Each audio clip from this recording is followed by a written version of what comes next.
Good morning, class. How's everybody this morning? I was thinking about this subject for some time, and I know it's a very controversial one, but we're talking about white nationalism here.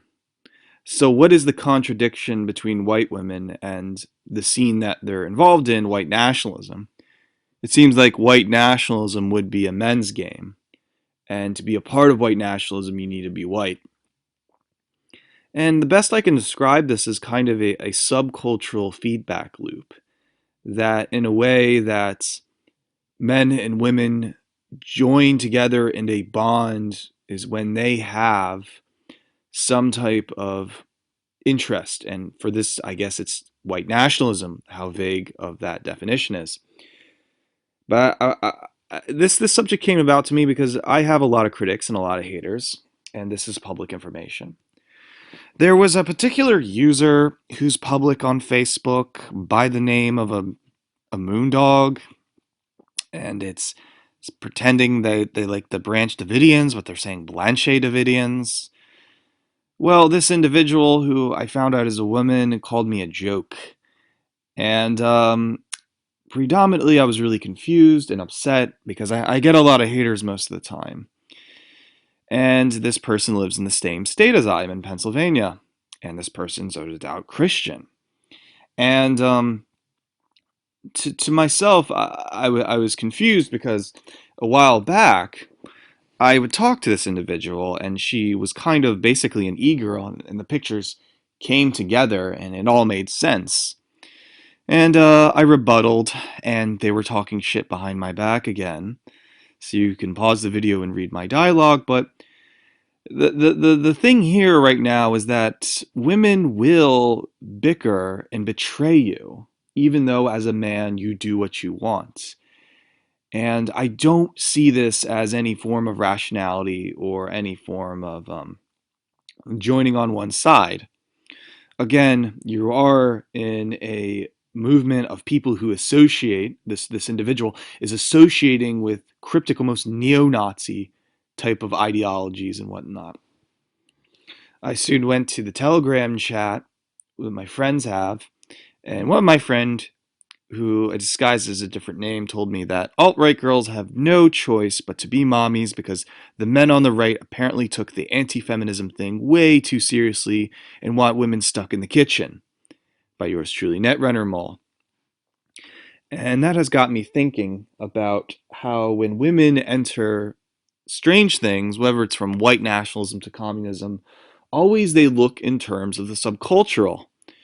And I've had lessons before about Rene Girard and Dick Hebdige and subculture. And I could go over that, but I really want to focus on the kind of hypocrisy that women who get into white nationalism tend to focus on more. It reminded me of a certain individual named Tara McCarthy, who, by the way, had a seat at American Renaissance and was supposed to speak there. But she had issues on her own, and one time I did pranked her with an Asian Aryan skit. And it's ironic that the editor of Countercurrents, Greg Johnson, wrote a lengthy article about her and about how we should defend her, when in all actuality she was some kind of con artist. And it's ironic that Countercurrents also publishes the work of Anthony Udvisi, where, one of the first translators of Nietzsche is talking about the nature of women and how women kind of abuse men and get what they want. And so I see this a level of hypocrisy here under white nationalism that women, it should be proliferated, kind of like this early form of feminism, correct? Well, there's still this kind of mishandling about how women and men are different, and that's what constitutes a white nationalist woman. Is it just subcultural? Is it the desire to be with a man who is a neo-Nazi? And how much of the woman is being influenced by an ex-boyfriend or the boyfriend they are currently with? This is very similar to like an Ian Brady, Maya Hindley case, where Hindley would commit the crimes of Ian Brady under the influence of her sexy serial killer boyfriend. And again, it has got me thinking about how this kind of confusion, especially in white nationalism, again, maybe I'm talking more broadly about women in general, but I think women try to sneak into these things in order to be themselves or to use men, and then everything gets on a silver platter. And then the nature of women is to bicker like gossiping, and they get back at one another. And so when they enter a man's game, they control it. But moving forward, this is a very short class, but all I'm saying is don't trust women who show breasts, you know, or use the kind of duck lips of any kind of sexual purpose. Often these types live in the middle class and have set values. It's kind of a shell of reactionary culture and it's trying to fit in. Women are naturally biologically dependent, and the male sexuality gets in the way of thinking correctly. My only assumption is that if women join white nationalism, it must be a form of queer culture. It must be that you're the only unique feminist woman, a part of a scene that wants to express some kind of unique individuality, and you're different from the other women. And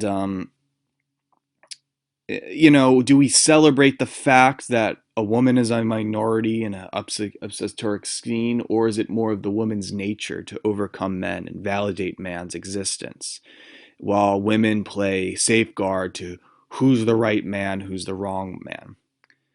Maybe this is just a big footnote, but I suggest reading Right Wing Women by Andrea Dworkin on the said issue, where she kind of elaborates on the fact how women become dependent in kind of a right wing sphere.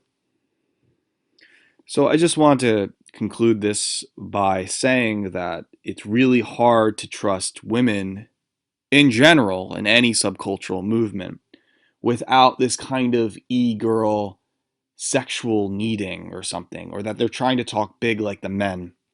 They'll take pictures of themselves with like Julius Evola books and whatnot and try to be your scene. And I think this is predominantly a white cultural thing.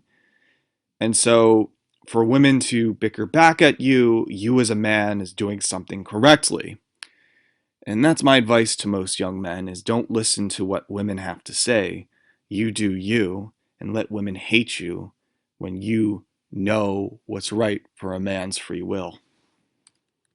So that's a short class. It's dismissed, and I want to thank everyone for listening.